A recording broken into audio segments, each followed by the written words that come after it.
හරි. පුතේ මේ දැනුවත් කිරීම කරන්න යන්නේ මේ 20 26 මිස්ටර් එක්සම් ලියන ළමයින්ට මේ අවසාන මාස දෙක හරි අපි මොකද්ද වෙන්නේ කියන කතාව. අපි වැඩේ මොකද්ද ඉස්සරහට වෙන්නේ කියන කතාව පැහැදිලි කරන තමයි මේ වීඩියෝ එක දාන්නේ මේ දක්වා අපිත් එක්ක ඉඳපු ළමයි අපි ෆයිනල් 3 month වලට සුපිරි ප්ලෑන් එකක් ගෙනාවා. මුළු විෂය නිර්දේශයේම MCQ ස්ට්‍රක්චර්ඩ් essay කියන තුනම පාස් විවස් 1980 ඉඳන් 2025 දක්වා සියල්ල සාකච්ඡා කරමින් තියරි බිඳුවේ ඉඳන් ඉස්සරහට කරගෙන යන වැඩපිළිවෙලක්. හරිද? වැඩපිළිවෙලේ අපි මේ වෙද්දී මාසයක් අවසන් කරලා තියෙනවා. එතනින් පස්සේ ඉස්සරහට මොකද්ද වෙන්නේ කියන කාරණාව සහ අලුතින් ජොයින් වෙන ළමයිට මේක කොහොමද කන්ටිනියු කරන්න කියන කතාව මෙතනින් පස්සේ පැහැදිලි කිරීම ඉස්සරහට සිදු වෙනවා. සරලව කියනවා නම් ඊළඟ මාසේ සැලැස්ම ජුනි මාසේ සැලැස්ම තමයි ඉදිරිපත් කරන්න යන්නේ. පුතේ මේ මාසේ තමයි පට්ටම වැදගත් මාසේ. මේ මාසේ තුල අපි මේ දක්වා කතා කරපු කොටස් ටිකට අඩු කොටස් ටික සම්පූර්ණ වෙනකොට සාමාන්‍යයෙන් ලකුණු 90කට ආසන්න ලකුණු ප්‍රමාණයකට මේ මාස ඉවරනකොට අපිට යන්න පුළුවන්. ඒතර මේ දක්වා ප්‍රෝග්‍රෑම් එකට ජොයින් නොවුන ළමයින්ටත් හරි මීට උඩින් මාස වෙච්ච කොටස් ටික ආවරණය කරගැනීමේ හැකියාව තියෙනවා. ඒ කොටස් දෙක ආවරණය වුණොත් මේ මාසෙ තුලම ලකුණු 90ට යන්න පුළුවන්. ඒතර ඔක ටයිම් මැද්ද. ඒ සියල්ල මම මේ පැහැදිලි කිරීම තුලින් අනිවාර්යෙන් කරනවා. සහ හොඳට අහගන්න මොකද්ද වෙන්නේ කියන කතාව. ඒතර පළවෙනියටම කියන්න ඕන එක තමයි මේ මාස දෙක ඔබට හොඳටම ඇති. හරි මේ නේ ලෙවල් එක තුල ඔබ අද ඉන්න මට්ටමේ ඉඳලා ඔබගේ අඩුපාඩු ටික හදාගෙන හරිද ලස්සන්ට ඔය අගෝස්තු මාසෙන් එක්සෑම් එකට ෆේස් කරන්න. හැබැයි වැදගත් දේ කියන්නේ පුතේ මේක ප්‍රධාන වශයෙන් ඩිපෙන්ඩ් වෙන්නේ ඔබ මත. සහ ඔබ මේ දවස් ටිකේ කරන වැඩ ටික මත. ඒතර අංකයකම මොරාල් වෙන්න ඕන මේ මාස දෙකෙන් මේ මැච් එක ගහන්න. ඒතර ඔබගේ සියලුම දේවල් කැප කරලා ඔබ මේ මාස දෙක තුල හරි ඒ තුනක් දාන්න මිනිස්සෙක් මේ ලංකාවේ යම් මිනිස්සෙක් මහන්සි වෙනවද? ඒ සියල්ලටම වඩා ඔබ මහන්සි වෙනවා කියන මොරාල් එක ඔබ තුල තියෙන්න ඕන. අන්නේ මොරාල් එක හදාගත්තට පස්සේ විතරක් මම මේ කියන කතාව අහපන්. හරිද? මොකද මොරාල් එක හදාගත්ත විතරක් කියන එක ප්‍රමාණවත් වෙන්නේ නැහැ. ඔබට මේ ගමන යන්න. ඔබට වැඩපිළිවෙලක් අවශ්‍යයි. ඒ වැඩපිළිවෙල ඔබ හරියට ක්‍රියාත්මක කළොත් උඹට ඔය මාස දෙක තුනට ඔය මොරාල් එකයි වැඩපිළිවෙලයි දෙක දිගට මේන්ටේන් කරගෙන ගියොත් උඹට පුළුවන් මේ මාස දෙක වෙනකොට ලස්සනේ සමර්ථ තුනකින් මේ ගමන නතර කරන්න. ඒස අනිවාර්යෙන් හරි මේ මම පැහැදිලි කරන්න යන්නේ මේ වැඩපිළිවෙල මොකක්ද? මේක තුල මොකක්ද වෙන්නේ කියන කාරණාව. මේ දක්වා ඉඳපුවාම පැහැදිලිවම දන්නවා. පුතේ අපි මේකෙදි තියරි 0 ඉඳගෙන පටන්ගෙන 1980 ඉඳලා 2025 දක්වා සියලු පාස් පේපර්ස් ආවරණය කරලා ඔබ මොන වගේ මට්ටමක හිටියත් ඔබට ලස්සනේ සමර්ථයක් එන විදිහට මේ සබ්ජෙක්ට් එක මේ ප්‍රෝග්‍රෑම් එක ලස්සනට ප්ලෑන් කරලා තියෙනවා. හරි? ඒතර මේකෙදි වෙන්නේ යම් පාඩමක තියරි කොටස බිඳුවේ ඉඳන් පැහැදිලි කරලා ඒකෙන් අහලා තියෙන පාස් පේපර්ස් 1980 ඉඳන් සියල්ල ඩිස්කස් කරලා උඹට ඒ පාඩමින් එන ඕන ප්‍රශ්නයකට මුහුණ දෙන්න අවශ්‍ය හැකියාව හදනවා. මේක පුතේ MCQ වලට විතරක් සීමා වෙච්ච වැඩක් නෙමෙයි. මේක MCQ essay structured සරලව කියනවා නම් සමස්ත පේපරේම ආවරණය වෙන විදිහට තමයි මේ ප්‍රෝග්‍රෑම් එක යන්නේ. ඒතර මේ ප්‍රෝග්‍රෑම් එකේ මේ දක්වා කළ කරපු කොටස් මොනවාද? ඊළඟ මාසෙ තුල වෙන වැඩ ටික මොනවාද? සහ මේ දක්වා කරපු කොටස් කවුරු හරි ළමයි කලුතින් සම්බන්ධ වෙනවා නම් ඒවා ආවරණය කරගන්නේ කෙසේද කියන කාරණා සියල්ල පැහැදිලි කරනවා. සහ හොඳට අහගනින් අවශ්‍ය මෙච්චරයි. උඹට පට්ට මොරාල් එකක් හදා ගන්න ඕන. ඒ මොරාල් එකට මේ වැඩපිළිවෙල එකතු කරගනින්. ඔය දෙක එකතු වීම ඔබ විභාගෙට දිස්ත්‍රික් රෑන්ක් එකක් දාලා හරිද නතර වෙන තැන දක්වා රැගෙන යාමේ හැකියාව තියෙනවා. සම මේක පට්ට පවර්ෆුල් ප්‍රෝග්‍රෑම් එකක්. අවශ්‍ය වෙන්නේ ඔබගේ මොරාල් එක තමයි මේ වැඩේට ඉස්සරහට කරගෙන යන්න. හරි. ඒකට මම ඔයාලට මේක වෙන්නේ පුතේ තනිකර තියරිය පාස් පේපර් සියල්ල එකතුවක් වෙලා යන විදිහට තමයි මේක වෙන්නේ. හරිද? 1980 ඉඳලා 2025 දක්වා සියලු පාස් පේපර්ස් ආවරණය කිරීම මේ ප්‍රෝග්‍රෑම් එක තුළ සිදු වෙනවා.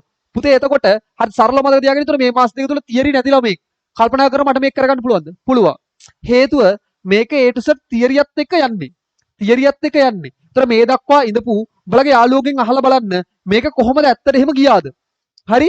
මේ මාස දෙක තුල අපි තියරි නැතුව හිටියත් ඒ කරන කොටස අපිට පුළුවන් කළාද? ඒ කියන කාරණා උත් එක්ක කතා කරලා බලපන්.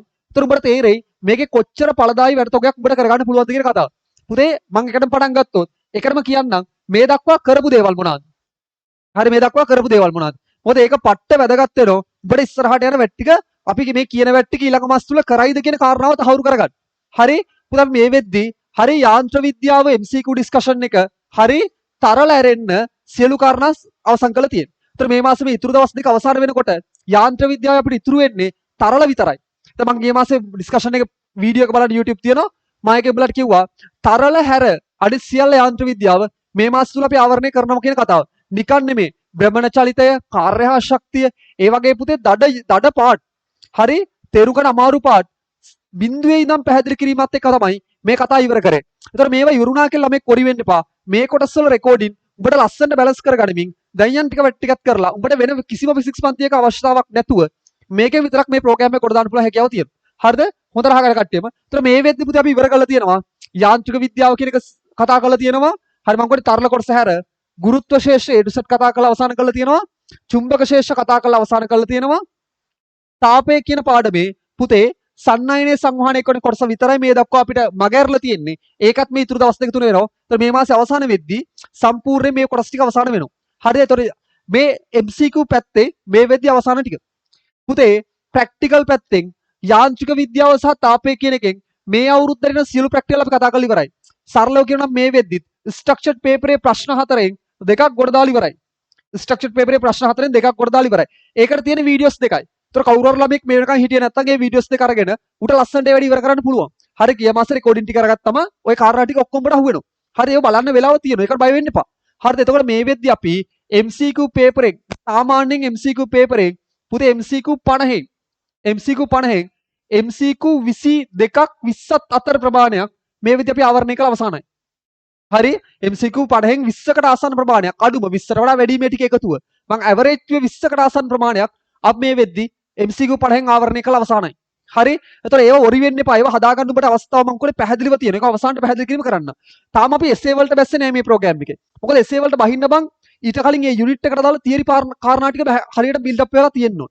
ඒතර මේ මාස තුල අපි වැඩිම ફોකසින් කරේ MCQ කරලා තියරි තේරුම් ගැනීම කියන කාරණාව. ඒතර MCQ කරලා තියරි තේරුම් ගත්තට පස්සේ මේ ඉස්සරහට තියෙන මාස තුල අපි essay ප්‍රෝග්‍රෑම් එකේ බර එන්න වැඩි කරනවා. හරිද? ඒතර essay ටිකත් අපි හදනවා. ඒක මම ඉස්සරහට වෙන විදිහ කියන්නම්. එතකොට ඔය කතා කළේ මේ දක්වා කරපු වැඩ ටික. පුතේ මෙතනින් පස්සේ අපිට කතා කරන්න තියෙන්නේ ජුනි මාසය තුල වෙන වැඩ ටික. ඒ කියන්නේ මේ මාසය තුල ඉස්සරහට අපිට එන්න තියෙන මාසය තුල වෙන වැඩ කිහිපයක් මේ කතා කරන්න යන්නේ. පුතේ මේ මාසය තමයි වැඩ ගොඩක්ම කරන මාසය. හරි මේ මාසය තුල සම්පූර්ණයෙන්ම ධාරා විද්‍යුත් MCQ ඩිස්කෂන් එක ආලෝක MCQ ඩිස්කෂන් එක කියන කාරණා සම්පූර්ණයෙන්ම මේ මාසයේ අවසාන වෙදී අවසාන වෙනවා. හරි පුතේ ධාරා විද්‍යුතය සහ ආලෝකය කියන MCQ ඩිස්කෂන් එක සිදු වෙන්නේ සිකුරාදා උදේ පෙරවරු 8 ඉඳන් හවස 1:45 දක්වා. ඒතර මේ ටයිම් එකේ ලයිව් ජොයින් වෙන්න බැරි ළමයෙකුට ඒ දවසේ රෙකෝඩින් එකෙන් ඒක අවරණය කරන්න පුළුවන්. ධාරාව අපි ලස්සන ප්ලෑන් කරලා තියෙන දවස් දෙකකින් අවසන් වෙනවා. ධාරාව දවස් දෙකකින් අවසන් වෙනවා. ඒතර ලබන මාසේ පළවෙනි සිකුරාදාවල් දවස් දෙක යනකොට ධාරාව පාඩම ඉවරයි. හරි ඊළඟට දෙක පුතේ ආලෝකයේ පාඩම. ඊට පස්සේ ධාරාව පාඩම ඉවරනාට පස්සේ ඊළඟ සිකුරාදා දවස් දෙක හෝ තුනෙන් හරි ආලෝකයේ පාඩම අවසන් වෙනවා. ඒතර ලබන මාසේ සිකුරාදා දවස් දෙක තුලින් ධාරාව සහ ආලෝකය අවසන් වෙනවා. ඊට සවුන්දා නයිට් එකේදී විද්‍යුත් ශේෂ අවසන් වෙනවා. මම මේ සවුන්දා නයිට් එකේදී විද්‍යුත් ශේෂ අවසන් වෙනවා කිව්වට මේක අපි ඊට කලින් පටන් ගන්නවා. හරි මම මේකේ ප්‍රෝග්‍රෑම් එක ඔයගොල්ලෝ කියලා දෙනවා. හරි අපි මේ පොයේ දවසට ෆ්‍රී සෙෂන් එකක් යනවා. විද්‍යුත් ශේෂ බහුතරයක් ඒ දවස්වල අවසන් වෙනවා. හරි එක්සම් මේකට මේ සවුන්දා දවසෙත් ලොකු දුරක් මේකට යන්නේ නැහැ. ඊටාම පොඩි දවසක්. සාමාන්‍යයෙන් ජූනි 10 වගේ වෙනකොට මේ පාඩම් වලින් විද්‍යුත් ශේෂ කියන එකත් සවුන්දා වෙද්දී අවසන් වෙනවා. හරි ඒ අවසන් වීමත් එක්ක කාලය හැලවෙන විදිහත් එක්ක පුළුවන් වුණොත් මේ මාසෙම දෝලන ආරම්භයටත් එනවා. හැබැයි දෝලන බැරි වුණත් අපිට ඊළඟ මාසෙට මේ ප්‍රෝග්‍රෑම් එක ඉවරකොට ඉතුරු වෙන යුනිට් 3යි. යුනිට් 8ක් මේ මාසේ අවසන් වෙනකොට අවසන් වෙනවා. හරි නිසා දෝලන කළා හෝ නොකළා ඒක අපි බැරි වුණොත් ඊළඟ මාසෙට යනවා. හරි එතකොට මේන්ලි MCQ ඩිස්කෂන් එක පුතේ මේ මාසේ අවසන් වෙනකොට යුනිට් 8කින් අවසන් වෙනවා. හරි යුනිට් 8ක MCQ ඩිස්කෂන් එක මේ මාසේ අවසන් වෙනකොට ඉවර වෙනවා. ඒතර ඉතුරු වෙන යුනිට් 3යි. බලහම් ප්ලෑන් එක කොච්චර පවර්ෆුල්ද කියන කතාව. ඔබ මාස ගාණක් අවුරුදු ගාණක් ඇදපු යුනිට් අපි මේ මාස දෙකක වගේ කාලයක් තුලින් යුනිට් 8කට ආසන්න ප්‍රමාණයක් අවසන් කරන්න යනවා. හරි ඊට පස්සේ ස්ට්‍රක්චර්ඩ් පේපර් ගැන කතා කළොත් පුතේ අපි මේ වෙද්දි ස්ට්‍රක්චර්ඩ් 4න් දෙකක් අදාළ කාරණා කතා කරලා ඉවරයි. වීඩියෝස් දෙකයි. හරි ඊට පස්සේ පුතේ මේ මාසෙ තුල ධාරා විද්‍යුතය සහ පුතේ දෝලන ප්‍රැක්ටිකල් කියන කොටස් දෙක. ධාරා විද්‍යුතයයි දෝලන හා තරංග කියන කොටස් දෙකේ ප්‍රැක්ටිකල් කතා කරනවා. ඒතර ආලෝකයේ පුතේ මේ සැරේ ප්‍රැක්ටිකල් ලේබල් සම්බන්ධතාවක් නැහැ. නමුත් අපි අවසානට ආලෝකයත් කතා කරනවා. නමුත් මේ හතර ඉවර වෙනකොට ස්ට්‍රක්චර්ඩ් මේසරේ එන්න ඉඩ තියෙන හතරම අවසන් වෙනවා. ඒතර මීට අමතරව පදාර්ථයේ ගුණ එක මේ සිකුරාදා යනවා. ඒතර ඒකේ කාට හරි මේ මාසෙ ජොයින් වෙන්න බැරුණා නම් ඒකේ හරි මම ඔයගොල්ලෝ මේ මාසෙට දාලා පේමන්ට් එක කරලා ඒ කොටස ඔයගොල්ලන්ට නැවත බැලීමේ හැකියාව තියෙනවා. හරි එතකොට මේ මාසෙ තුල ස්ට්‍රක්චර්ඩ් පේපරේ සම්පූර්ණම අවසానයි. ලකුණු 40න් ස්ට්‍රක්චර්ඩ් ලකුණු 20ම අවසానයි. MCQ මේ මාසේ අවසාන වෙනකොට MCQ 40කට ආසන්න ප්‍රමාණයක් ඔබට පඩයෙන් අපි කවර් කරනවා. ඒතර ස්ට්‍රක්චර්ඩ් 20ම තියෙනවා MCQ 40කට ආසන්නව මේ මාස ඉවරයකට තියෙනවා. අන්න ඊට පස්සේ පුතේ අපි ඔය ප්‍රෝග්‍රෑම් එක අතරෙම මේ මාසේ මුල ඉඳන්ම එසේ ඩිස්කෂන් එකට එනවා. එසේ ඩිස්කෂන් එක වෙන්නේ පුතේ බ්‍රහස්පතින්දා. සාමාන්‍යයෙන් අපි සවුද MCQ ඩිස්කෂන් එක කළේ උඹලට මතකයි? අඟහරුවාද අපි කළේ පුතේ ප්‍රැක්ටිකල් ඩිස්කෂන් එක. හරි මේ මාසෙත් ඒ විදිහටම යනවා. හරි ඊට පස්සේ පුතේ බ්‍රහස්පතින්දා අපි යාන්ත්‍ර විද්‍යාව සහ පුතේ විද්‍යුත් ක්ෂේත්‍ර මේවත් ගෙසින් එසේ කරන්නේ. හරි පාස් පේපර්ස් වල මේ අවුරුද්දට ඒමට ඒ රටාව තියෙන එසේ තෝරගෙන ඒ ටික තමයි මේ එසේ ඩිස්කෂන් එක කරා උඹලත් එක කරන්නේ. ඒතර මේ මාසේ යාන්ත්‍ර විද්‍යාව සහ විද්‍යුත් ක්ෂේත්‍ර කියන එසේ අනිවාර්යෙන් අවසන් වෙනවා. ඒතර අපිට ලබන මාසෙ තුල ප්‍රැක්ටිකල් කතා කරන්න තරම් දෙයක් ඉතුරු වෙන්නේ නැහැ. ඒතර ලබන මාස තුල තියෙන යුනිට් 3ක MCQ කතා කරලා ඉතුරු සියලුම ටයිම් එක එසේ වලට වෙන් කිරීම. හරි එතකොට මේක මේ කියන වැඩේ බං මේ දක්වා කරා. මේ දක්වා මේ මාසෙ තුල ඉඳපු ළමයි ටික දන්නවා. අපි මේ ප්‍රෝග්‍රෑම් එක සවුන්දා අඟහරුවාද සිකුරාදා හරි ඔය දවස් තුන අපි අනිවාර්යයෙන්ම පාවිච්චි කළා. එක දවසක් එහා මෙහා වුණා නම් ඊට බ්‍රහස්පති දවස පාවිච්චි කරලා ඇති. ඒතර ඒක ලස්සනට ඒ වැට්ටික් කරා. නිකන් උඩින් වේගෙන් ඇදන් දිව්වේ නෑ. ඒ පොයින්ට් වලට අවශ්‍ය ප්‍රමාණයේ වෙලාව අරගෙන උඹලත් එකේ ඒ කතා ටික ලස්සනට තියරි සහිතව පැහැදිලි කරා. තියරි බිඳුවක ඉන්න ළමෙක් මේ ප්‍රෝග්‍රෑම් එකට ජොයින් වුණා නම් ඌටත් ලස්සනට ඒ වැඩේ සාර්ථකව අවසන් වෙන්න අවශ්‍ය තියරි ෆවුන්ඩේෂන් එක හදලා තමයි මේ සියල්ල ඉවර කළේ. ප්‍රැක්ටිකල් එකක් ඩිස්කස් කරද්දි බිඳුවේ ඉඳන් ප්‍රැක්ටිකල් එකේ කතන්දර පැහැදිලි කළා. ඊට අදාළ පාස් පේපර්ස් 1980 ඉඳන් කතා කරලා තමයි මේව ඉවර කළේ. ඒක මම මේ පැහැදිලිව කියන්නේ මේක අපි පැහැදිලිව කරා සහ අපි පටන් ගත්තු ඔන්ලයින් ක්ලාසස් මුල් පටන් ගද්දිත් අපි හිතනවා ළමයි ප්‍රමාණයක් ඔන්ලයින් උත් අපිත් එක්ක එකතු වුණා. ඉතින් ඔය කියන කාරණා ටික මං හිතන මේක අපි මේ කරන වැඩේ ඵලදායිතාව මත තමයි මේ දේවල් සිදු වුනේ කියලා. හරි එහෙනම් ඔය ටික මේ මාසෙ වෙනකොට මේ මාසෙ ඉවරකට සිදු වෙනවා. ඒතර මේ මාසෙන් එහාට යන්න ඇත්තටම මේකට පාවිච්චි කරන ටයිම් එකත් අඩු කරනවා. වැඩි කරනව නෙමෙයි. ටයිම් එකත් අඩු කරනවා. මොකද දැන් ඔයගොල්ලෝ බැලුවොත් ඩිස්කෂන් එක අපි දවස් 3කට වෙන් කරලා තියෙනවා. හරි අපි පාවිච්චි කරලා තියෙන්නේ අඟහරුවාද බ්‍රහස්පතින්ද සහ හරිද මං නයිට් ටයිම් එකෙන් පැය දෙක පාවිච්චි කරලා තියෙන්නේ. අඟහරුවාද සිකුරාද සවුදා. තුනයි. අඟහරුවාද පුතේ බ්‍රහස්පතින්ද සහ සවුදා කියන දවස් තුනේ පැය දෙකයි පාවිච්චි කරන්නේ. හරි එතන ඔබට ටයිම් එක තව සෑහෙන දුරකට ඉතුරු වෙලා තියෙනවා. හරි ඔන්න ඔය යුනිට් ටික මේ මාසේ අවසාන වෙද්දී ඉවර වෙනවා පුතේ. අවසාන වෙද්දී ඉවර වෙනවා. එතකොට බං හරි එතකොට ඔබ හොඳට බැලුවොත් මැයි මාසේ අවසාන වෙනකොට අපි යුනිට් 4ක් ආවරණය කරලා තිබුණානේ. ජුනි මාසේ අවසාන වෙනකොට තව යුනිට් 4ක්. එතකොට යුනිට් 8ක් අවසාන වෙනවා. ඒතර යුනිට් 8ක මොනවාද අවසාන වෙන්නේ? යුනිට් 8ක MCQ සම්පූර්ණ අවසానයි. යුනිට් 8ක MCQ අවසానයි. MCQ යුනිට් 8ක. පුතේ ස්ට්‍රක්චර්ඩ් පේපරේ සම්පූර්ණයෙන්ම ඉවරයි. ස්ට්‍රක්චර්ඩ් 4ම අවසාන වෙනවා. හරි එසේ යුනිට් 2ක අවසාන වෙනවා. මේසර විභාගයට එන එසේ පාඩම් වලින් දෙකක එසේ අවසාන වෙනවා. දෙකක එසේ අවසාන වෙනවා. ඒතර මේ ටික ඇවරේජ් එකතු කළත් ඔබට පේපරෙන් සාමාන්‍යයෙන් ස්ට්‍රක්චර්ඩ් පේපරේ ලකුණු කෙලින්ම ගන්න පුළුවන් පුතේ 20ම හරි එසේ පේපරේ ලකුණු 15කට අඩුම යන්න පුළුවන්. එසේ දෙකක් අවසාන කව වෙන්න නිසා MCQ පේපරේ 40 ප්ලස් ප්‍රමාණයකට යන්න පුළුවන්.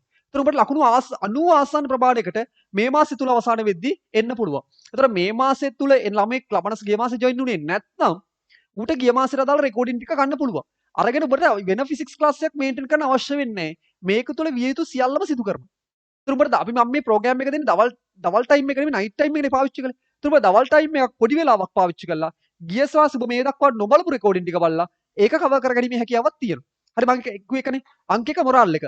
Tamanට පැය 24 මේ වැඩේට පාවිච්චි කරන්න අවශ්‍ය මොරාල් එක ඔබ සතුව තියෙනවා. ඒ මොරාල් එක තියෙනවා නම් මේක මැනේජ්මන්ට් එක කළා මේ දවස් ටික ඉවර කරගන්න කියන මහලුකු දෙයක් නෙමෙයි ඔබට. හරි නේද බං? හරි. එතකොට මේකෙදි සරලව මතක තියාගන්න අපි මේ පාවිච්චි කළේ. අපි පාවිච්චි කළු වේලාව ගැන පොඩි මතක් කිරීමක් කරනවා නම් පුතේ සාමාන්‍යයෙන්ම දවසට පැය 7ක් වැඩ කරනවා නම් උඹට මාසයක් තුල සතියක් තුල උඹට පැය 49ක් පාඩම් කරන්න ඉතුරු වෙනවා. මම මේ කියන්නේ හැන්දෑව ටයිම් එකේ. හරි ඩේ ටයිම් එක නෙමෙයි. උඹ හරි දවල් දවස් තුල උඹ වැඩ ක්ලාසස් යනවා. ඒ දේවල් ටික මැනේජ් කරගන්න. අතට නයිට් ටයිම් එක තුල පැය 7ක් උඹ පාඩම් කරනවා නම් පැය 7ක් ඒ පැය 7න් උඹ සතියේ පැය 49ක පාඩම් කිරීමක් අවමය තියෙනවනේ. මම කියන්නේ මොරාල් එක නැත්නම් මේ කතාව අහලා වැඩක් නැහැ. හරි ඒ සියල්ල තියෙන ළමයෙකුට තමයි මේ වැඩේ කරන විදිය මේ කියලා දෙන්නේ. හරි එතකොට උඹට පැය 49ක් ඉතුරු වෙනවා. ඒතර ඔක සබ්ජෙක්ට් තුنين බෙදුවොත් ෆිසික්ස් වලට පැය 16ක් අඩුම නයිට් ටයිම් එක තුල ඉතුරු වෙනවා. පාඩම් කරන සතියට නයිට් ටයිම් එක තුල පැය 16ක් ඉතුරු වෙනවා. ඔය පැය 16න් අපි ගත්තේ පුතේ සඳුදා අඟහරුවාද බ්‍රහස්පතින්දා පැය දෙක ගානේ. ඒතර අපි ඔකට පාවිච්චි කරන්නේ පැය 6යි. නයිට් ටයිම් එකෙන් පැය 6යි පාවිච්චි කරන්නේ. ඒතර නයිට් ටයිම් එකෙන් පැය 16ක් උඹට ඉතුරු වෙනවා. ඒ 16න් පැය 6ක් අපි පාවිච්චි කළොත් උඹට පැය 10කට ආසන්නව තව ඉතුරු වෙනවා. ඒතර ඒකත් උඹට වෙන වැඩ වලට පාවිච්චි කරන්න පුළුවන්. නමුත් මේ ප්‍රෝග්‍රෑම් එකත් එක්ක යද්දි වෙන වැඩ කියලා දෙයක් ඉතුරු වෙන දෙයක් නැහැ. උඹට තියෙන්නේ මේක ලස්සනට මැනේජ් කරගෙන යන්න. හරි? එතකොට මොකද මේක තුල සියලුම සිලබස් එක අවර්ණය වීම සිදු වෙනවා පාස් පේපර් සමග. හරි එතකොට මොකද මේ පැය 10 මේ පැය 10ත් මම කියන්නේ මේ පැය 10ට කරන්න ඕන වැඩේ කියන්නම්. හරිද? උඹට මේ කියන්නේ උඹට මේ ටයිම් නැහැ කියලා බොරු කියන්න එපා. හරි. ඊට අමතරව ඩේ ටයිම් එකෙන් පැය 6යි පාවිච්චි කරන්නේ. සිකුරාදා. ඩේ ටයිම් එකෙන් පැය 6යි පාවිච්චි වෙන්නේ. එතකොට ඩේ ටයිම් එකෙත් ගත්තොත් සතියේ දවස් කීයක් තියෙනවද කියලා බලමු. සතියේ දවස් 7න් ෆිසික්ස් වලට දෙකක් පාවිච්චි කළත් පැය 24කට ආසන්න ඩේ ටයිම් එකක් උඹට පාවිච්චි කරන්න පුළුවන්. ෆිසික්ස් වලට වැඩ කරන්න. නමුත් අපි ඕකෙන් පාවිච්චි කරන්නේ 6යි. පාවිච්චි කරන්නේ 6යි. ඒතර තව පැය සෑහෙන තොගයක් උඹට ඉතුරුයි. ඒතර උඹට ගිය මාසේ මග ඇරිච්ච කොටස් ටික ආවරණය කරන්නත් පුළුවන්. මේ මාසේ දෙන වැඩ ටික සුප්‍රියට ප්‍රැක්ටිස් කරගන්නත් පුළුවන්. හරි. ඒ දෙකම අවසන් කරලා ඉතුරු වෙන ටයිම් එකෙන් පාස් පේපර්ස් ටයිම් තියලා කරන්න පටන් ගන්න පුතේ. පාස් පේපර්ස් ටයිම් තියලා පැය දැන් අපි මේ කරන්නේ ක්ලාසිෆයි කරලා යන්නේ බා. ඒ ක්ලාසිෆයි කරන වැඩේට අමතරව එක අවුරුද්දක පාස් පේපර් එකක් ටයිම් තියලා කරන්න පටන් ගන්න.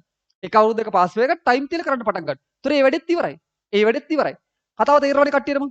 හරි. ඒතර ඔන්න ඔය වැඩේ හරියට මහන්සි වෙලා කරපන්. එතකොට උඹට මම හැමතිස්සම කියනවා ළමයෙකුට සබ්ජෙක්ට් එකක් තුල පුතේ සාර්ථක වෙන්න බැරි හේතුව ඒ ළමයා තනියම සාර්ථක වෙන්න බැරි හේතුව ඒ ළමයේ සබ්ජෙක්ට් එකේ තියරි කරුණු නොදැන සිටීමනේ.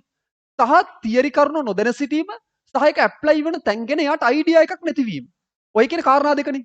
ඔය කියන කාරණා දෙක නිසා තමයි ළමයි සබ්ජෙක්ට් තුල අසාර්ථක වෙන්නේ. සහ වැඩ කරන එක පාවෙන්නේ. ඉතින් ඔය කාරණා දෙකම මේ ප්‍රෝග්‍රෑම් එකෙන් අපි උඹලට ආවරණය කරනවානේ. තියරිය මතක් කරනවා, ඒක භාවිත වෙන තැන මතක් කරලා දෙනවා. ඒතර උඹට තියෙන්නේ එතනින් පස්සට ඒ ගණන් ටික හදලා ඒක ප්‍රැක්ටිස් වෙන විතරයි. ෂෝට් නෝට් එක ගහගත්තා. ඒක නිතර බැලුවා, අමතක වෙන්න නොදී බැලුවා. ඕක මේන්ටේන් කරගන්න විතරයි උඹට තියෙන්නේ. ඔබ ඕක මේන්ටේන් කරගත්තොත් ඔබ මේ මාස දෙක කරනකොට සබ්ජෙක්ට් එකෙන් පරිපූර්ණ මිනිස්සෙක් බවට ඔබට පත් වෙන්න පුළුවන් පුතේ. හරි? එතකොට මේ අවුරුදු ගානක කතන්දරයක් නෙමෙයි මම මේ කියන්නේ. මාස 3ක් ඇතුළත ඔබගේ වෙතුල වෙන යෝධ පරිවර්තනය ගැන මේ කතා කරන්නේ. හරි මේකට අවශ්‍ය එකම දේ උඹගේ මොරාල් එකයි. උඹට අර එක දිගට වැඩ කරන්න පුළුවන් හැකියාවයි විතරයි. ඉතින් මේ මාස තුන උඹට මේ ඒ කිව්ව කාරණා දෙක ඔබ සතු තියෙනවා නම් ඔබ මේ මාස තුනේ මේ වැඩේ මේ ප්‍රෝග්‍රෑම් එකට ජොයින් වෙන්න. හරි මේ මාස තුනේ අපි යන මේ ප්‍රෝග්‍රෑම් එකට ජොයින් වුණොත් ඔබට මේ වැඩේ ලස්සනට ඉවර කරන්න පුළුවන්. හරිද? තව ඉස්සරහට මාස දෙකක් තියෙනවා. මාසයක ප්‍රෝග්‍රෑම් එකක් අපි කරා. ඒකේ රෙකෝඩින් එක ඔබට බලන්න පුළුවන්. එතන පස්සේ ඔබට මේ වැඩේ ලස්සනට ඉවර කරන්න පුළුවන්. එහෙනම් කට්ටියම මම මේ දක්වා මේ ප්‍රෝග්‍රෑම් එකට ජොයින් වෙච්ච ළමයි තෝගයක් ඉන්නවා. උඹලා මේකේ ප්‍රතිඵලය ගන්නවා. උඹලගේ එක දෙයක් මං ඉල්ලන්නේ එච්චරයි. මේ ප්‍රෝග්‍රෑම් එක උඹලගේ යාළුවෝ දැනුවත් කිරීමත් කරන්න. උන්ට මේකට ජොයින් වෙන්න අවස්ථාව හදලා දෙන්න. හරිද? මොකද මේ තුල මේ වෙන ප්‍රෝග්‍රෑම් එක ලංකාවේ වෙන කිසිම පන්තියක් තුල වෙන්නේ නැහැ. මොකද මං හැමතිස්සෙම කිව්වා මමත් මගේ සියලුම ටයිම් එක පාවිච්චි කළා. උඹලා වෙනුවෙන් දීලා තියෙන මේ මාස තුනේ. හරිද? මේක අපි ලස්සනට එකතු වෙලා මැච් එකක් ගහමු. තොර 20 දෙසැම්බර් ප්‍රතිඵල එන දවස වෙනකොට අපි කට්ටියටම සතුටෙන් ඒ අකුරු මිටියක් එක්ක හරි ප්‍රතිඵල භුක්ති විඳීමේ හැකියාව තියෙනවා. එහෙනම් කට්ටියටම ජය වේවා. හරිද? ප්‍රෝග්‍රෑම් එකට ජොයින් වෙන්න. ජොයින් වෙන විදිය ටික ඔක්කොම ටික දීලා තියෙනවා. හරි අපි පුතේ ජොයින් වෙන්න අවශ්‍ය වෙන ඩීටේල්ස් ටික ඔක්කොම ටික WhatsApp group හරහා ඔයගොල්ලෝ දැනුවත් කිරීම කරන්න. හරිද මේ කවුරු හරි ළමෙක් මේක WhatsApp group වල නැත්තම් හරි අපි මේකේ link එක හරි WhatsApp group වල link එක වීඩියෝ එකත් එක්ක පළවෙනි කමෙන්ට් එක දාලා තියන්නම්. හරි YouTube එකට. හරි ඒ link එක හරහා WhatsApp group එකට join වෙන්න. එතකොට program එකට join වෙන්නේ කොහොමද කියන කාරණාව උඹලට ඒක හරහා දැනගන්න පුළුවන්. හරි එතනින් පස්සේ අපි මේක ලොකු මුදලක් දාලා නැහැ. ඔය monthly ඔය සියලුම program වලට දාලා තියෙන රුපියල් 2000ක් වගේ අඩු පුංචි මුදලක් දීලා තියෙනවා. ඒ මුදල ගෙවලා ඔබට මේ මාස ඉස්සරහට තියෙන program සහ ගිය මාස තිබුණ ඒ කියන සියල්ල නරබලා ඔබට මේ ටික වැඩේ ලස්සනට කොට දාගන්න හැකියාව තියෙනවා. එහෙනම් කට්ටියටම සරණයි program එකත් එක්ක හම්බෙමු.